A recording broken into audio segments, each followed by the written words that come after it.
Malawi Today. Nthawi ya nkhani kuchokera kuno ku MBC masanano muli ndine Yvonne Tamanda poyamba na imiti yake. Tsopano nazi nkhanizi mwatsatanetsatane. Mtsogoleri wa dziko lino Professor Arthur Peter Mutharika akuyembekezeka kunyamuka mdziko muno kupita mdziko la South Africa masanano. Chikalata chomwe chasayinidwa ndi mlembi wamkulu ku office ya President ndi nduna Justin Saidi chati President Mutharika atuluka mdziko muno kudzera ku bwalo la ndege la Bakile ku Blantyre.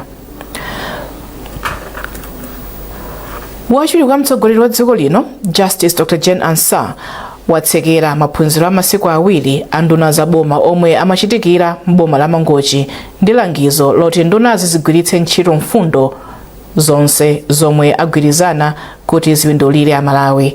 Owen Mavula ali ndi ripoti. Polankhula pa mapeto a maphunzirowa wachiwiri kwa mtsogoleri wa dziko lino Justice Dr. Jane Ansah wati ndiokondwa kuti mfundo yayikulu inatsamira pakulimbikitsa ndondomeko zabwino zoyendetsera boma mokomera anthu kudzera mukukwaniritsa lonjezo la ntchito zachitukuko. Dr. Ansah anabwerezanso mawu omwe mtsogoleri wa dziko lino Professor Arthur Peter Mutharika ananena m'mbuyomu pomwe amalumbiritsa nduna za boma kuti ino si nthawi yodzikundikira kapena kudzilemeretsa koma ndi nthawi yotumikira a Malawi omwe ali m'mavuto adzaoneni.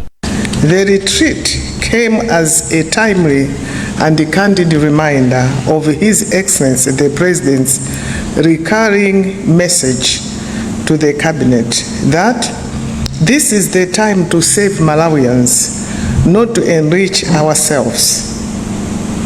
It is a duty for all of us, therefore, to religiously keep in mind this directive. Let us draw lessons and implement the resolutions that have just been summarized by the Chief Secretary.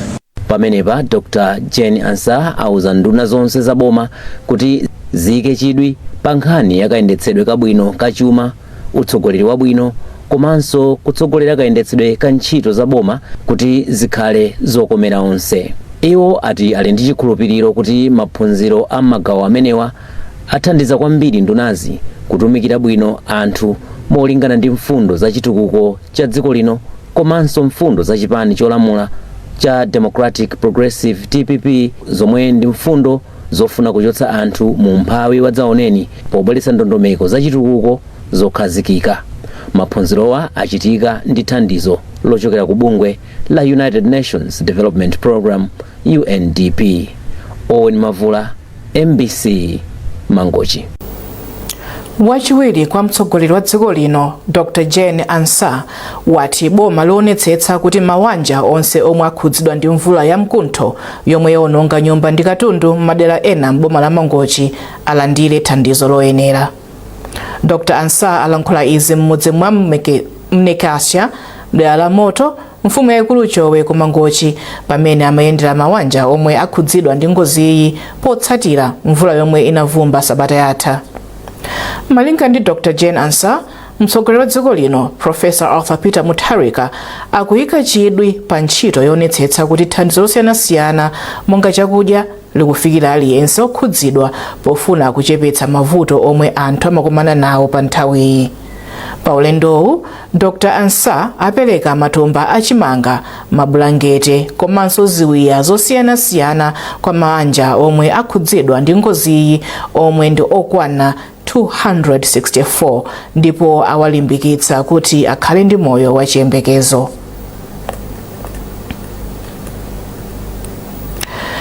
DC wa boma la Tcholo Hudson Kupanga wayamikira nthambi yona za ngozi zogwa mwadzidzidzi ya Dodma kamba kopereka thandizo la msanga kwa anthu omwe akhudzidwa ndi ngozi ya mvula ya mphepo ya mkuntho yomwe yawononga nyumba m'madera mfumu Chikhwaza, Samuti ndi Mchacha kwa mfumu yaikulu Boyide m'bomalo.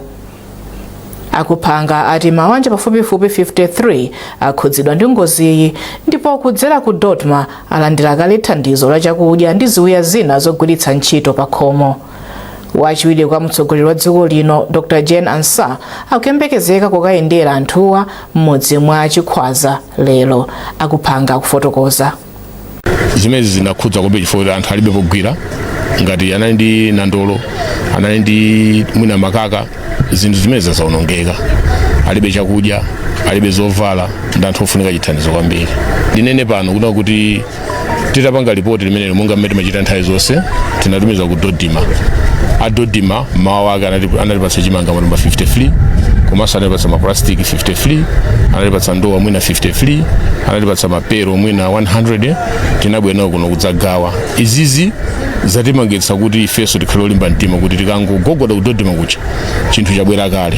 Zimene zikufunikira chifukwa muone mmene chinachitika pakalepa mpakuti tikagogoda katundu amachedwa abe anthu ena analuza chikhulupiriro mwakuti pano ena nyumba zawo zinagwa sanalembetse nawo amene kuti ife mukalemba mayina sizibwera koma apapa tikuthokoza ku Dodima chifukwa changu chimene achitache kuti zinthu zikangotonekera kalekale katundu wabwera. Tikuthokoza kwambiri chifukwa kuti akumatifungatira nthawi ya mavuto ngati amenewa. Pakali pano tudikira chithandizo chokwa mbawerako sichinabwere ndemo ngati kuva kuti mwina apota vice president akubwera kunoko mawa mwina atibweretserako chithandizo chimene chifukwa anthu akuvutika kwambiri. Nduna ya zachitetezo cha dziko omwenso ali phungu wa dera la Luchenza Municipality achimwemwe chipungu alimbikitsa anthu kuti agwirane manja popititsa patsogolo ntchito za luso la manja pofuna kuti achinyamata ndi amayi akhale odzidalira pa okha pachuma. Achipungu amalankhula izi la Mulungu pa skulu ya primary ya Luchenza Catholic pamene amakhazikitsa ntchito ya zaluso la manja ya ndalama zokwana 20 miliyoni kwacha kuchoka ku thumba lake pofuna kuthandiza achinyamata ndi amayi kuti akhale odzidalira pachuma pochita mabizinesi a zinthu zopanga okha. Ndunayi inati ntchitoyi ithandiza anthu amderali kuthana ndi umphawi pophunzira luso lokapangidwe ka zinthu kuchoka ku zolima ndi zina zomwe zingakhudze chuma cha derali. Achipungu akufotokoza zambiri kwa Yohane Chizomola. Choyambirira nene kuti mmene muli katundu kapena ndalama zokwana 20 million amene tikuganiza kuti agwire kwambiri kwa achinyamata ndi azimayi. Inu ndine tikuziwa kunena kuti dziko litukuke komanso Luchenza kuti atukuke tiyena tipange invest kwambiri kwa achinyamata ndi azimayi. Ndiye ndawatenga ndalama yokwana 20 million kuwapasa kuti aphunzire makamaka nkhani yobekabeka kati bread, makeke, maskoni ndi zoterozi. Inu ndine tikuziwa kuti boma litipasa 5 billion koma naona kuti ine ngati munthu ndi athokoze anthu kundivotera ayambe ma business amene wazimayi akatero azipanga ma bread kani makeke ndikumagulisa kena kumphawi uchepa kuno ku Luchenza.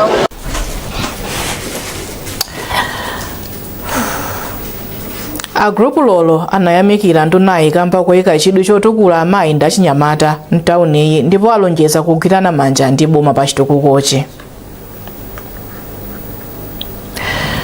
Alimi omwe akupindula ndi ndondomeko ya zipangizo za ulimi zotsika mtengo ati ndosangalala kwambiri ndi momwe ndondomekoyi kuyendera chaka chino posiyanitsa ndi zaka zapitazi. Ena mwa alimiwa akuti mwazina ulendo uno akugula zipangizozi mosavutikira mu nthawi yabwino komanso motsika mtengo. James Kachepa anayendera malo omwe alimi akugula zipangizozi m'madera ena mchigawo chakumwera.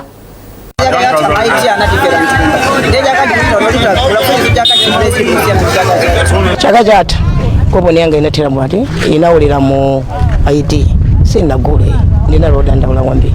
Awa ndi anthu ochepa chabe mwa anthu ambiri omwe akhala akulephera kugula zipangizo za ulimi zotsika mtengo mzaka zapitazi. Koma pofuna kuti ndondomeko ya zipangizo za ulimi zotsika mtengo ikhale yopindulira Malawi, utsogoleri wa DPP mwazina unabweretsa kusintha pakayendetsedwe ka ntchitoyi ndipo pa 13 mwezi wa Novemba nduna za ulimi Rosa Mbilizi inakhazikitsa kuyamba kwa ntchito yogula zipangizozi pafupifupi masabata awiri adutsa. Chikhazikitsireni ntchitoyi ndipo awa ndi ena mwa anthu omwe kupindula ndi ndondomekoyi kuchokera maboma atyolo ndi Blantyre. Chaka chino fetereza tagula bwino tathokoza sana ndi mbuyomo mbuyo omu timayenda katatu kanayi ife tisanagule Talineo lero ndikuti ndikuyenera kukalowa munda chimanga changa chakutulu ndikuti ndikuyenera kukatira fertilizer madzulo uno chifukwa zitikuenda mbali yangu fertilizer kupezeka kwambirimbiri kwakumufunira pang'ono fertilizer yokusaiza kasinazi kuona kuti zikuenda fertilizer tikukula manje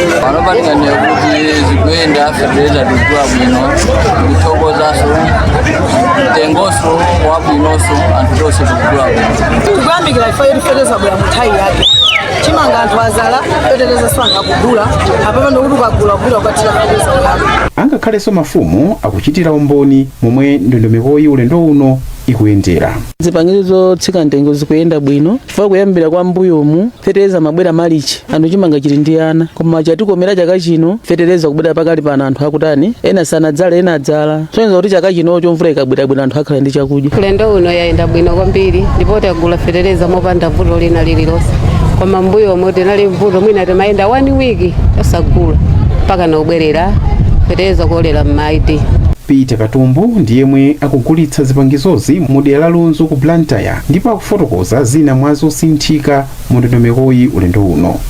Panopo ikuyenda bwino kwa fertilizer titumizira mu nthawi yake alimi agula mwansanga kuti no panopo ali m'manyumba muziona kuti mmene palilimu anthu ambiri agula kuti no amene akusala ndochepa atitumizira nthawi yabwino fertilizer. Enanso omwe akupereka maganizo awo ndi Asangwani Munthali omwe ndi mulangizi ku Lunzu EPA. Kugula fertilizer chaka chinochi tikuyendera mudzi ndi mudzi kupangira ku EPA kwathu nde tumayisa kuti muzuna lonse tsiku limenelo ugule amalize amene zaka zambuyozi mapeza kuti group yonse imabwera mwina amene amapeza kuti akugula mudzi muchamena ndi anthu ochepa mpaka na anthu nkumayiza kugula ina fertilizer osagula koma panopo mudzi nonse mapeza kuti akatiuza kuti tsiku lakuti kupita mudzi wakuti mudzi umene timayisa kuti mpaka nagula amalize.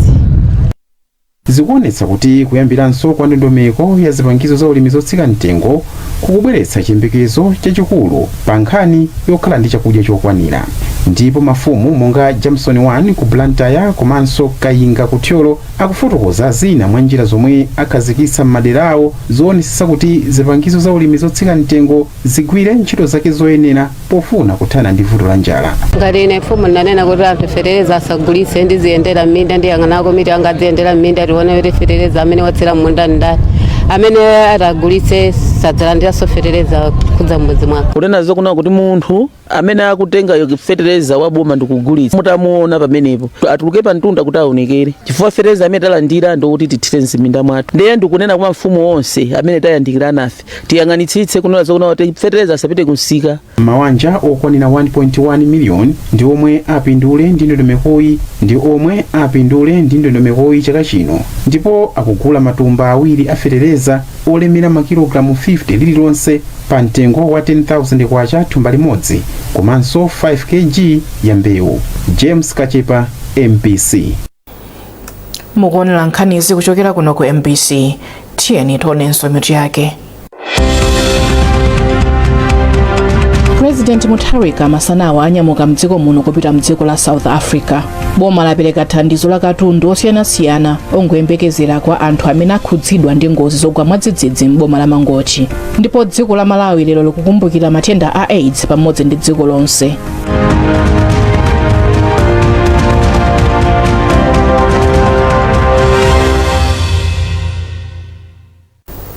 Takulandiraniso ku nkhani zathu masana ano. Tikupitirira nkhanizi ndi nkhani yoti bungwe la Lighthouse Trust lati ngati njira imodzi yolimbikitsa kuti abambo adzikayezetsa HIV ayika ndondomeko yatsopano yomwe ikuthandiza kuti abambowa akapita ku chipatala asameme pamzere kuti asatenge nthawi yayitali ali ku chipatala. Fisher akufotokoza zambiri. Pamene dziko la Malawi likukumbukira matenda a HIV and AIDS, bungwe la Lighthouse lanenapo kuti ngati njira imodzi yolimbikitsa azibambo kuti azikayezesa iwo alimbikitsa azibambo kuti akapita ku maklinika a Lighthouse azikakhala panzira azikafikira kusogolo chifukwa chimodzi mwa zimene zakhala zikunenedwa ntonena kuti azibambo akapita kukayezesa zimatenga nthawi chifukwa yoti amakhala kuti ali ndi zinthu zina zochita ndi zimene a Lighthouse ndi mabungwe ena amene akukondwera nawo tsiku la lero kukumbukira matenda a HIV kuno kumakata industrial areas ndawa Blantyre anenapo kuti kupita chitsogolo azipakapita kuchipata sazikhala panzira ngati njira imodzi yowalimbikitsa kuti azipita nawo okayezesa. Pa zochitika zosiyanasiyana zomwe zikuchitika kumeneko kumakata kunali za mtundu wanji? Panayamba ndi paledi imene inayamba kuchina lekona atachoka kuchina lekona a Blantyre DHO amene akuyendesa mwambo komanso a National AIDS Commission anayasa makendro mwambo wa chaka chino kukumbukira matenda HIV akukumbukiranso anthu amene anatisiya ndi ngati njira imodzi yoonesa ngati kukumbukira anthu amene anatisiya ndi matenda amene anayasanso makendro. Amayi mdziko muno awalimbikitsa kuti akhale patsogolo kulimbana ndi mavuto omwe amadza kamba kakusintha kwa nyengo. Katswiri wa zakusintha kwa nyengo wa mdziko la Canada Joel Matt ndiwo ayankhula izi kumponera mboma la Dowa ku maphunziro a zakusintha kwa nyengo. Maphunzirowo anakonza ndi abungwe la Leadership for Environment and Development LEAD Malawi. Chipiriro Mtumodzi ali ndi zambiri. Pozindikira kuti mavuto ambiri odzakamba kakusintha kwa nyengo amakhudza kwambiri amayi, bungwe loona zachilengedwe ndi kusintha kwa nyengo la LEAD Malawi linabweretsa pamodzi amayi osiyanasiyana kuti aphunzire za nkhaniyi. Amayiwa omwe ndi oposa 30 ndi mamembala a bungwe la Women Network in Climate Action of Malawi WONECAM. Malingana ndi mkulu wa bungwe la LEAD Malawi Professor Sostin Chiwota kafukufuku aposachedwapa anapeza kuti amayiwa amasowa upangiri wa momwe angathanire ndi mavuto akusintha kwa nyengo. Ntchitoyi akuyigwira ndi chithandizo cha ndalama zochokera ku dziko la Canada.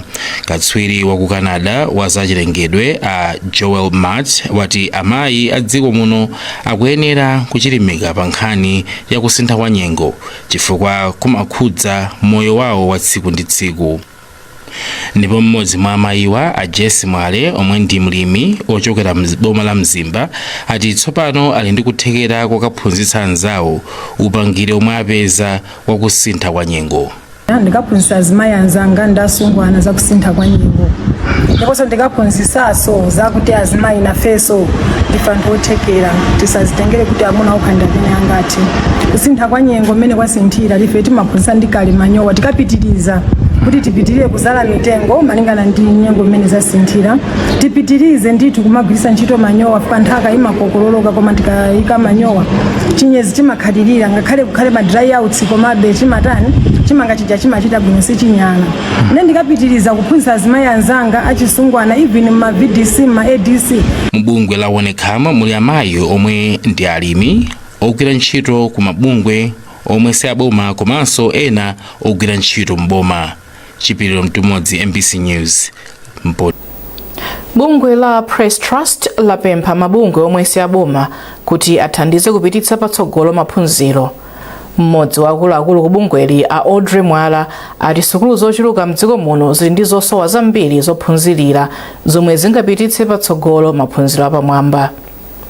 Amwala alankhula izi mboma la Kasungu pamene bungweli limapereka zipinda zophunzirira pa sukulu ya sekondari ya Chamaka mbomalo.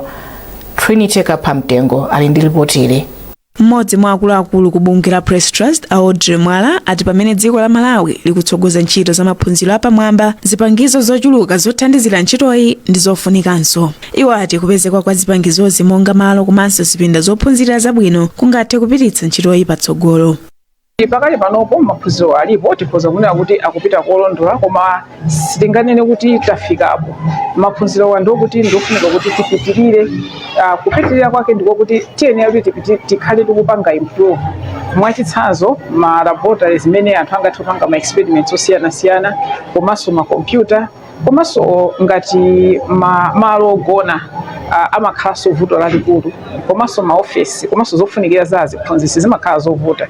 Poyankhulapo mmodzi mwa akuluakulu ku nthambi ya maphunziro a Dickens Mbewa ayamikira bungweli pa thandizoli potsindika kuti chitukukochi chithandizira sukuluyi komanso midzi yozungulira. Iwo achenjeza ophunzira pa sukulupa kuti pasadzapezeke wononga zina mwa zipangizo za chipindachi koma kuti pazikhala kukambirana ngati pali kusamvana pakati pa aphunzitsi ndi ana asukulu.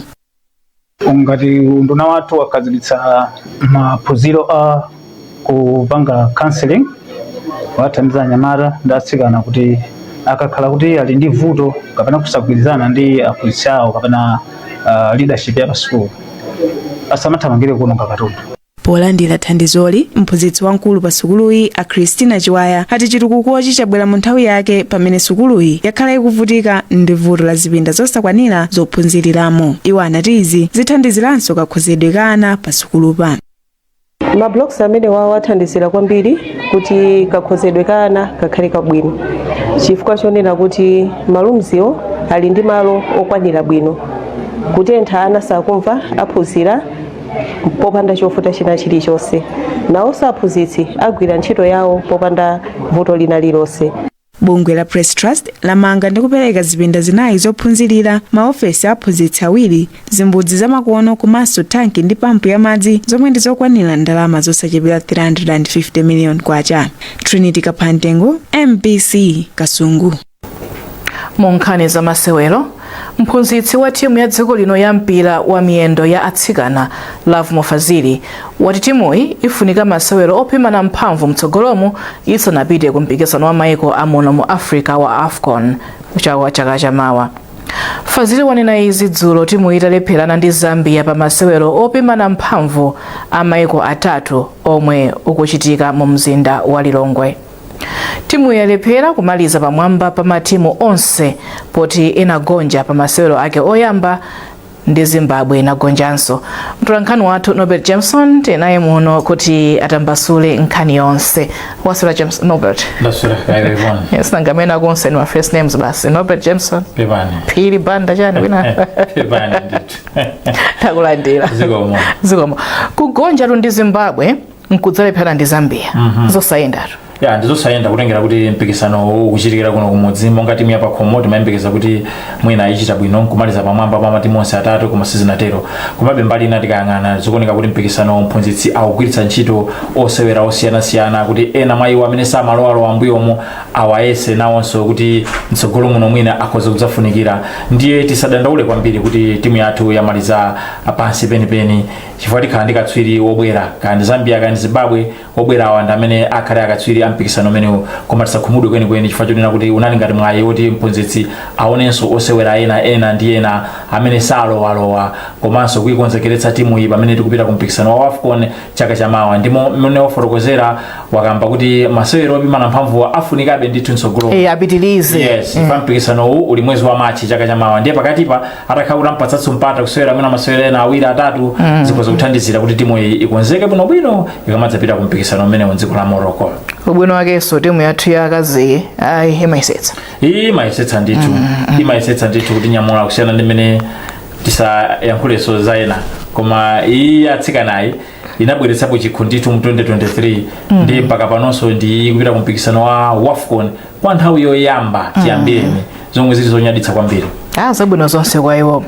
Komanso tu ku TNM Super League kwavuta kwambiri. Tilotaona masewero opatsakaso amene anachitika kupezeka kuti timu ya Bullets yagonja ndi Craig mbali nayi ambiri amayembekeza kuti mwina Wanderers itengerapo mwayi kuti ibwere pamwamba koma nayonso kufanana mphamvu ndi Chitipa United. Akanakhala kuti Wanderers inapambana bwezi tikunena pano kuti ligi imene zilili mu mpikisano ukhoza kuti wathapo. Koma chifukwa choti nayonso Wanderers sinachite bwino zikusonyeza kuti mpikisano ukadalipo be papanda mwa timu awiriwa. Fa tikukamba pano kufanana ma points 56 onse koma Bullets ikutsogolera kuti ili ndi zigoli zochuluka. Koma Wanderers ikapambana masewero ake anthumba amene linawo lachitatu lino ndi Zuzu City Hammers ndiye kuti ibwera pamwamba itsogola ndi ma points atatu aliyense nkutsala ndi masewero asanu zomwe zikusonyeza kuti nkhondo ikadalipobe.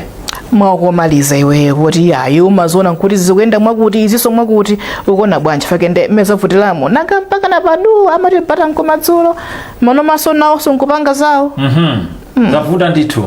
Bullets season inoyo zinthu zizikuyenda bwino. Mpaka na masewero yagonja dzulo ndi namba 5 kugonja season inoyo zomwe sizimachitika kumbali ya timu ngati imeneyi. Koma chodabwitsa nchonena kuti timu iyo ikuoneka kuti yadwalika season ino. Koma kumapezekabe ili pa namba 1. Zikusonyeza kuti matimu enawo amene akupikisana nawo nawonso sakuchilimika. Ifa amene ili Bullets chaka chino si bwezi tikumakabanso kuti kupikisana nawo kuti ikhoza kutengwa katswiri wa Super League. Bwezi wina wache atatsogola kale pano tikunena kuti mwina ligi yathapo. Koma zikusonyeza kuti odwalayo adakali wazungulidwanso ndi odwala ambiri chifukwa chake zikukhala zikuvuta chifukwa matimu atakhala kuti apusanso apapa tikhoza kupezeka kuti takamba kuti bullets ikuoneka kuti adwala koma ikhoza kupeza kuti mwina yatenganso chikhochi chifukwa mwayiwo kadalipobe. ndathokoza Norbert. Zonga kwambiri pano. Norbert James amene kutiuza kuti zikuyenda bwanji kumpirako nde akuti kuoneka kuti poti maule nawo adwala ndekuti ena onso ndi odwalanso onso ofunika akapimitse potero ndi pa 1 December akuti kuti zikuyenda bwanji. Ndi nkhani imeneyo tafika pa mathero pa nkhani zathu masanano tisanasiyane.